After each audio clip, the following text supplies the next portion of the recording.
हम India government में शामिल होना चाहते हैं। इंडिया में हम लालू यादव और नीतीश कुमार को पैर पकड़ के कहते हैं हमको शामिल करा लीजिए। और कुछ आप सुनना चाहते हैं? किसका पैर पकड़े? तेजस्वी यादव का?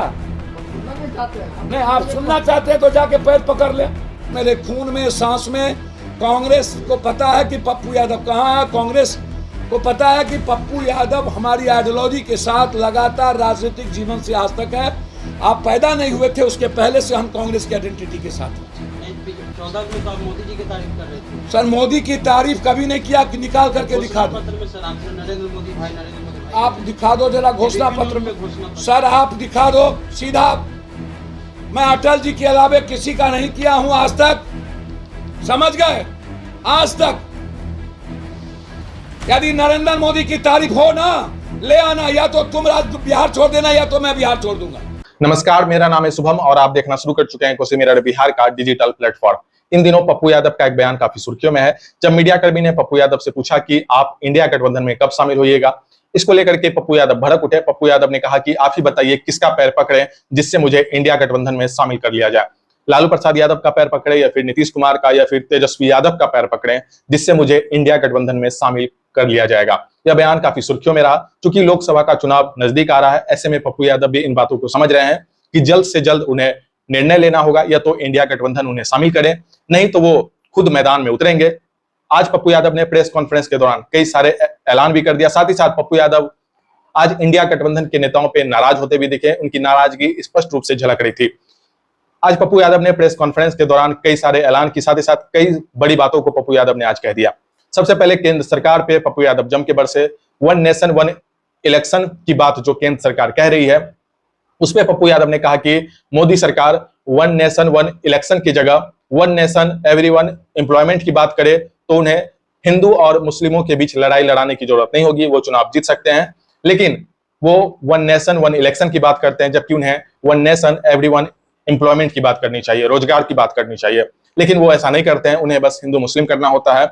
जम के केंद्र सरकार पे बरसे, मोदी पे जम करके बरसे। इसी दौरान एक पत्रकार ने उनसे पूछ लिया कि 2014 के चुनाव में आप मोदी की प्रशंसा कर रहे थे, तब पप्पू यादव काफी ज्यादा गुस्सा उठे और उन्होंने यहां तक कह दिया कि आप मेरा ऐसा कोई भी क्लिप मुझे दिखा दे जिसमें मैं मोदी की तारीफ कर रहा हूं तो मैं बिहार छोड़ दूंगा, अगर ऐसा नहीं हुआ तो आप बिहार छोड़ देना। लगातार पप्पू यादव कहीं ना कहीं गुस्से में दिखे। इंडिया गठबंधन को लेकर भी उनकी नाराजगी स्पष्ट रूप से झलक रही थी, क्योंकि पप्पू यादव कई बार ये संकेत दे चुके हैं कि उन्हें इंडिया गठबंधन में शामिल कर लिया जाए।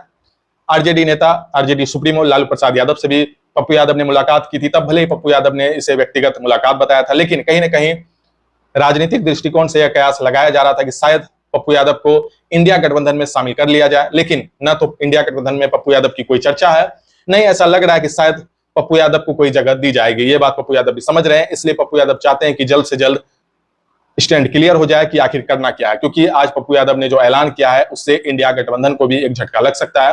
पप्पू यादव ने कहा कि यह मत भूलिए कि मेरा भी प्रभाव एक विशेष क्षेत्र में है। मैं जाति की राजनीति नहीं करता हूं, बल्कि मिथिलांचल में मेरा एक प्रभाव है, क्योंकि वहां के लोग मुझे पसंद करते हैं। मेरा राजनीतिक सफर वहां से ही शुरू हुआ है, तो लोग चाहते हैं कि मैं उस क्षेत्र में आऊं। तो ऐसा नहीं बोलना चाहिए और पार्टियों को, बल्कि मेरा जो है कोई जातिगत वोट नहीं है। सभी लोग मुझसे मोहब्बत करते हैं, खास करके मिथिलांचल का उन्होंने जिक्र किया। यह बात सत्य भी है कि पप्पू यादव का जो राजनीतिक सफर है वो मिथिलांचल कह लीजिए या फिर सीमांचल के क्षेत्र में एक प्रभाव तो है ही। ऐसे में कहीं ना कहीं पप्पू यादव ने आज ये प्रेस कॉन्फ्रेंस के दौरान दिखाने की कोशिश की कि उनका भी एक राजनीतिक प्रभाव किसी एक क्षेत्र में बना हुआ है। हालांकि ये बात से इनकार नहीं किया जा सकता है कि पप्पू यादव का राजनीतिक कद छोटा हुआ है, क्योंकि जिस तरह से वो लगातार इंडिया गठबंधन में शामिल होने को लेकर के संकेत देते हैं, लेकिन न तो इंडिया गठबंधन का कोई नेता उनकी चर्चा करता है। खास करके आरजेडी के नेता तो पप्पू यादव के बारे में कुछ बोलने से भी बचते हैं। ऐसे में लगता है कि कहीं ना कहीं पप्पू यादव को यह डर है कि आने वाले समय में चुनाव में उनकी जो है कहीं कोई समस्या नहीं आ जाए, उनका जो है राजनीतिक सफर समाप्त नहीं हो जाए, इसलिए वो चाहते हैं कि उन्हें जो है शामिल कर लिया जाए। ये जो संकेत है वो खुद पप्पू यादव देते हुए नजर आते हैं। लेकिन ये बात भी मानने से इनकार नहीं किया जा सकता है कि बिहार में कोई भी घटना हो, किसी भी तरह का कोई अगर आपराधिक घटना घटता है कोई, तो पप्पू यादव सबसे पहले पहुंचते हैं और पप्पू यादव पहुंच करके लगातार न्याय के लिए आवाज भी उठाते हैं। साथ ही साथ गठबंधन सरकार, जो बिहार की गठबंधन सरकार है नीतीश तेजस्वी की, उस पर भी लगातार सवाल उठाते हैं, चाहे वो प्रशासन का मुद्दा हो या फिर भ्रष्टाचार का मुद्दा हो।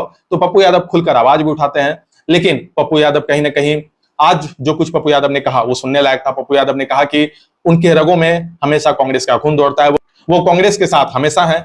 जाप सुप्रीमो पप्पू यादव ने आज प्रेस कॉन्फ्रेंस के दौरान कहा कि अगर मुझे सरकार का हिस्सा चुना जाता है तो मैं वन नेशन वन इलेक्शन की बात नहीं करूंगा, बल्कि वन नेशन एवरीवन एम्प्लॉयमेंट की बात करूंगा। साथ ही साथ रोजगार को लेकर के भी पप्पू यादव ने एक बड़ी बात कही। पप्पू यादव ने कहा कि भले ही मैं हर परिवार के लोगों को रोजगार नहीं दे सकता हूं, लेकिन मैं 50 लाख रोजगार को जरूर पैदा करूंगा। और साथ ही साथ उन्होंने कहा कि अगर मुझे सरकार में हिस्सेदारी मिलती है तो मैं निश्चित ये कहता हूं कि रोजगार के लिए सबसे आगे बढ़ के काम करूंगा। अगर मैं ऐसा नहीं कर सकता हूं तो फिर मैं बिहार और राजनीति से संन्यास ले लूंगा। आज इस तरह की बातें पप्पू यादव ने कहा। क्या गवर्नमेंट में शामिल होना चाहते हैं इंडिया में, हम लालू यादव और नीतीश कुमार को पैर पकड़ के कहते हैं हमको शामिल करा लीजिए। और कुछ आप सुनना चाहते हैं? किसका पैर पकड़े? तेजस्वी यादव का? हम सुनना नहीं चाहते हैं। नहीं, आप सुनना चाहते हैं तो जाके पैर पकड़ ले। नहीं, वो लोग कह रहे सर ईगो वाली बात नहीं होनी चाहिए, तो आखिर इतने बड़े जनाधार वाले नेता वो क्यों? सर हमारा जनाधार कुछ नहीं, हमारा जनाधार है, हम जात वाले है ये नहीं है। हाँ, मेरा क्षेत्र है, क्षेत्र में हम किसी पर भारी हैं ये मैं आपको आगाह कर दूं। मेरा कोई जात नहीं है लेकिन क्षेत्र है। कोसी सीमांचल मिथिला में किसी पर भारी रहेंगे। मिथिला की जनता और पप्पू यादव कोसी सीमांचल की जनता से माँ बेटा और बाप बेटा बेटी बेटा का मेरा रिश्ता है, ये आप समझ लीजिए। पेमेंट की बात करूं, मैं हर परिवार को नौकरी नहीं दे पाऊंगा तो मिनिमम 50 लाख रुपया के रोजगार की गारंटी जिस समाज का जो वे है, निषाद का यदि माछ मारने का है, मल्लाह का, केवट का, धन का, तो हम उसको जाल से लेकर के उनकी सारी चीजों को सिक्योर करें।